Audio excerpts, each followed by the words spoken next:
नाम कोरह है, हजरत मूसा अलैहिस्सलाम का रिश्तेदार था। बाज रिवायत के मुताबिक कारून हजरत मूसा अलैहिस्सलाम का चचाजाद भाई था। बज़ाहिर उसने आपका दीन भी कबूल कर लिया था।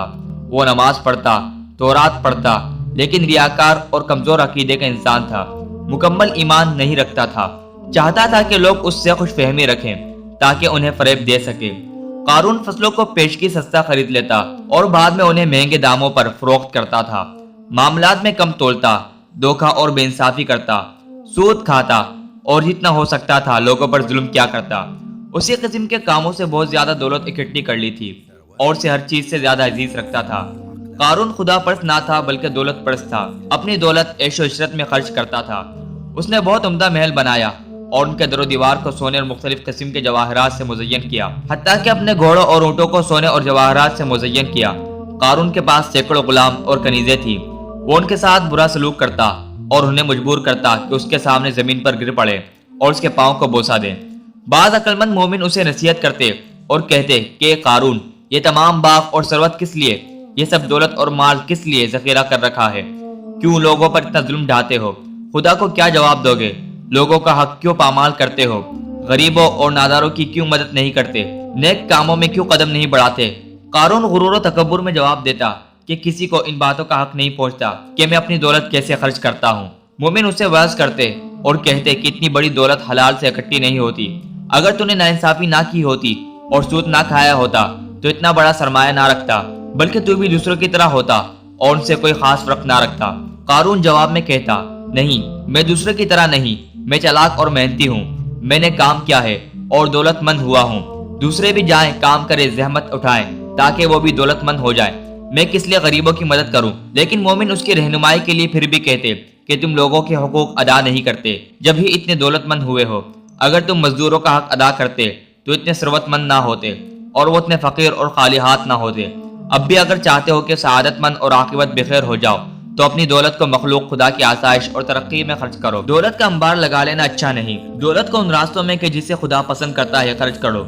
लेकिन कारून मोमिन का मजाक उड़ाता और उनकी बातों पर हंसता और गुरूर और बेइतनाई से उन्हें कहता कि बेफायदा मुझे नसीहत ना करो, मैं तुमसे बेहतर हूँ और अल्लाह पर ज्यादा ईमान रखता हूँ। जाओ अपना काम करो और अपनी फिक्र करो। एक दिन कारून ने बहुत उम्दा लिबास पहना और बहुत उम्दा घोड़े पर सवार हुआ और अपने महल से बाहर निकला। बहुत ज्यादा नौकर चाकर भी उसके साथ बाहर आए। लोग कारून की अजमत शिकवा को देखने के लिए रास्ते में खड़े थे और उस कदर सोने और जवाहरात के देखने पर हसरत कर रहे थे। बाज नादान उसके सामने झुकते और जमीन पर गिर पड़ते और कहते कितना खुश नसीब है कारून, कितनी सरवत का मालिक है और कितनी सआदत रखता है। खुशहाल कारून कितनी अच्छी जिंदगी गुजारता है, कितना सआदतमंद और खुशबख्त है। काश हम भी कारून की तरह होते। लेकिन समझदार मोमिन का दिल उन लोगों की हालत पर जलता। वो उन्हें समझाते और कहते सआदत और खुशबख्ती ज्यादा दौलत में नहीं हुआ करती। क्यों उसके सामने जमीन पर गिर पड़ते हो? एक जालिम इंसान का इतना एहतराम क्यों करते हो? वह एहतराम के लायक नहीं। उसने ये सारी दौलत गिरा फरोशी और बेइंसाफी से कमाई है। वो सआदतमंद नहीं। सआदतमंद वो इंसान है जो खुदा पर वाकई ईमान रखता हो और अल्लाह की मखलूक की मदद करता हो और वो लोगों के हुकूक से तजावुज ना करता हो। एक दिन अल्लाह ताला की तरफ से हजरत मूसा अलैहिस्सलाम को हुक्म हुआ कि दौलतमंदों से कहो कि वो ज़कात दें।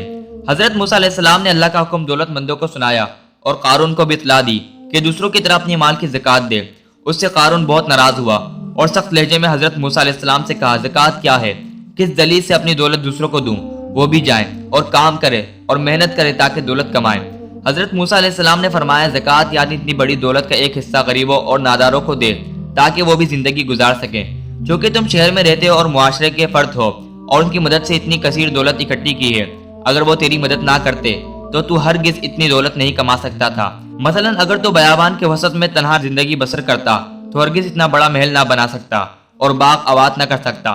ये दौलत जो तूने हासिल की है उन लोगों की मदद से हासिल की है। बस तेरी दौलत का कुछ हिस्सा भी उन्हें नहीं दे रहा बल्कि उनके अपने हक और माल को ज़कात के नाम से उन्हें वापस कर रहा है। लेकिन कारून ने हजरत मूसा अलैहिस्सलाम की दलील की तरफ तवज्जो ना दी और कहा, ए मूसा, ये कैसी बात है कि तुम कह रहे हो ज़कात क्या है? हमने बुरा काम किया कि तुम पर ईमान ले आए हैं? क्या हमने गुनाह किया है कि नमाज पढ़ते हैं और अब आपको खराज भी दें? हजरत मूसा अलैहिस्सलाम ने कारून की धुंधरवी को बर्दाश्त किया और नरमी से उसे कहा, ए कारून, ज़कात कोई मैं अपने लिए तो नहीं ले रहा हूँ बल्कि इज्तिमाई खिदमत और गरीबों की मदद के लिए चाहता हूँ। यह अल्लाह का हुक्म है कि मालदार गरीबों और नादारों का हक अदा करें यानी ज़कात दें تاکہ وہ بھی محتاج اور فقیر نہ رہیں۔ اگر تو واقعی خدا پر ایمان رکھتا ہے اور مجھے خدا کا پیغمبر مانتا ہے تو پھر اللہ کے حکم کے سامنے سر تسلیم خم کر دے۔ اگر نماز پڑھتا ہے تو زکوٰۃ بھی دے، کیونکہ نماز بغیر زکوٰۃ کے فائدہ مند نہیں۔ تورات کا پڑھنا سمجھنے اور عمل کرنے کے لیے ہے، لیکن قارون نے حضرت موسیٰ علیہ السلام اور مومنین کی نصیحت اور موعظہ کی کوئی پرواہ نہ کی، بلکہ اس کے علاوہ مومنین کو اذیت بھی پہنچانے لگا اور حضرت موسیٰ علیہ السلام کے ساتھ دشمنی کرنے لگا، یہاں تک تہمت لگانے سے بھی دریغ نہیں کرتا تھا۔ حضرت موسیٰ علیہ السلام قارون کی گستاخی اور سخت دلی سے بہت ناراض ہوئے اور آپ کا دل ٹوٹا اور اللہ تعالیٰ سے درخواست کی کہ اس حریص اور ظالم انسان کو اس کے اعمال کی سزا دے۔ حضرت موسیٰ علیہ السلام کی دعا قبول ہوئی، اللہ کے حکم سے زمین لرزی اور ایک شدید زلزلہ آیا اور ایک لہجہ میں قارون کا محل ویران اور زمین بوس ہو گیا اور قارون کا محل سمیت زمین نگل گئی اور حریص کے ظلم کا خاتمہ کر دیا۔ قارون خالی ہاتھ آخرت کی طرف روانہ ہوا تاکہ وہ اپنے برے کاموں کی سزا کو دیکھے اور اسے عذاب دیا جائے کہ آخرت کا عذاب سخت اور دائمی ہے۔ اس وقت وہ لوگ جو قارون کو سعادت مند سمجھتے تھے اور اس کی دولت کی آرزو کرتے تھے اپنی غلطیوں کی طرف متوجہ ہوئے اور توبہ کی اور کہا کتنی بری عاقبت اور برا انجام ہے۔ یہ قارون نے اپنی مال کو اپنے ہاتھ سے نہ دیا اور خالی ہاتھ اور گناہ گار آخرت کی طرف روانہ ہوا تاکہ اپنے کیے کا عذاب چکے۔ اب ہم نے سمجھا کہ تنہا مال اور دولت کسی کو خوش بخت نہیں ہوتی، بلکہ خوش بخت خدا پر ایمان اور اللہ کے احکام پر عمل کرنے میں ہے۔ قورہ جس کا دوسرا نام قارون ہے، یہودی کتابوں بائبل اور تلمود میں قورہ آیا ہے۔ اس کا ذکر توران کی کتاب گنتی باب 16 میں آیا ہے۔ اس کے نسب نامہ سے معلوم ہوتا ہے کہ یہ حضرت موسیٰ علیہ السلام و حضرت ہارون علیہ السلام کے خاندان بنی لادی سے اور رشتے میں حضرت موسیٰ علیہ السلام کے سگے چچا کا لڑکا تھا۔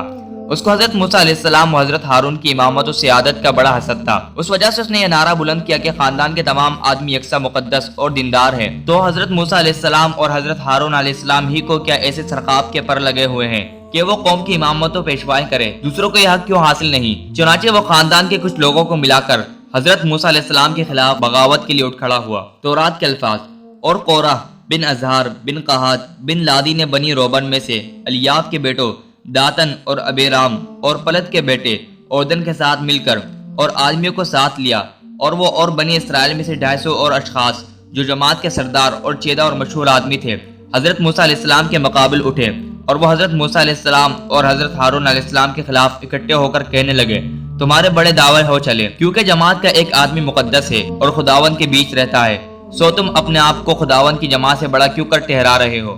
معزز ناظرین، کیسی لگی آپ کو آج کی ویڈیو؟ کمنٹ میں اپنی رائے کا اظہار ضرور کریں۔